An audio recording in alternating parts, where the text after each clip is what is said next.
Hello mga ka-low carbs. So ito na naman yung niluto natin, no? Yung balat ng manok at taba ng baboy. At siyempre sinama na natin yung atay dyan ng baboy. So ito na yon, no? Ito yung meal natin for today mga ka-low carbs. So ito merong cabbage, itlog, so atay, tsaka karne ng baboy na prinito, tsaka yung mga taba kanina ng baboy, tsaka balat ng manok. So ayan, yan yung fats natin. So tara, kain tayo mga ka-low carbs. Mga ka-low carbs, huwag kayong matakot kumain ng mga fats, so, mga matataba, katulad ng balat ng baboy, balat ng manok, o taba ng baboy, balat ng manok, o mga chicharon.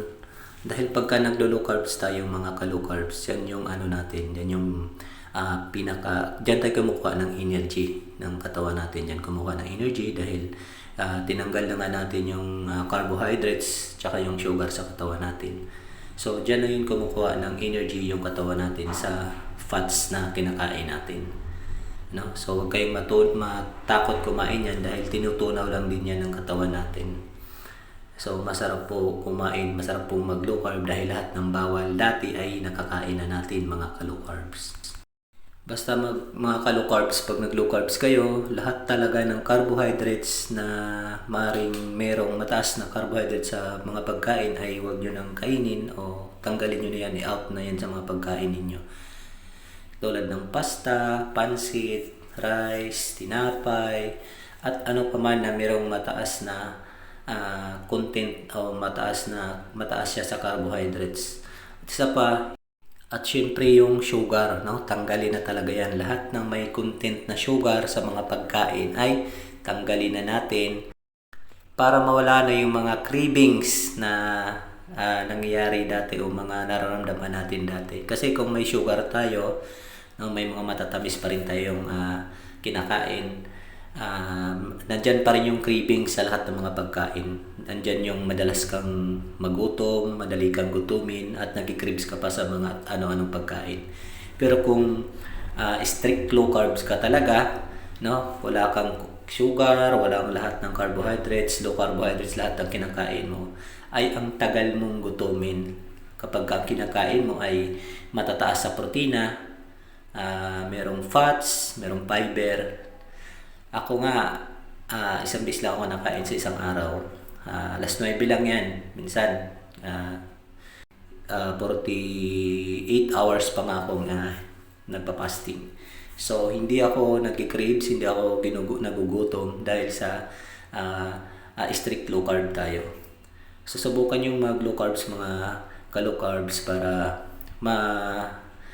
mabawasan din yung mga timbang natin, no? Na matataas na timbang, yung mga hypertension natin ay maging normal, lahat ng mga nararamdaman natin, no? So magku-cure po yan basta strict low carb tayo mga ka-low carbs. Kung gusto niyo subukan ito mga ka-low carbs, yung low carb diet, so manood lang kayo lagi ng video ni Dr. Prisi at ni Dr. Bry. At marami pang mga doktor ang nagba-vlog regarding regarding dito sa low carb diet. So manood kayo doon at marami kayo matutunan sa kanila, mga strategy sa mga pagkain, kung ano mga pagkain na ino-offer nila sa low carb, no? At yung pag-fasting, marami kayo matutunan doon sa kanila. Doon din ako nanood sa mga vlog nila at doon ako nag-umpisa akong low carb dahil sa kanila. Doon ako natuto. Kaya simula nung nag-low carb ako, so nagpapasalamat ako dahil nawala yung mataas na timbang ko at ang high blood ko na bumaba, nawala na yung high blood ko. 15 kilos na mahigit yung nabawas sa timbang ko. At ang dati kong mataas na dugo ay nagiging normal na ngayon.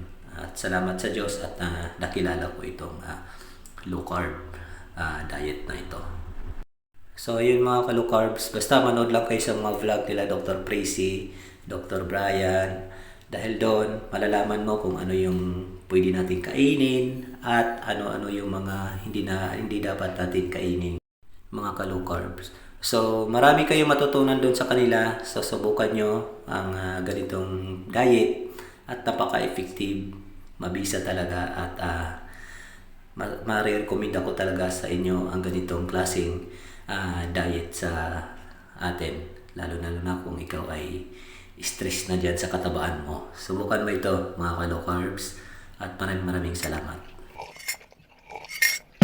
Sarap.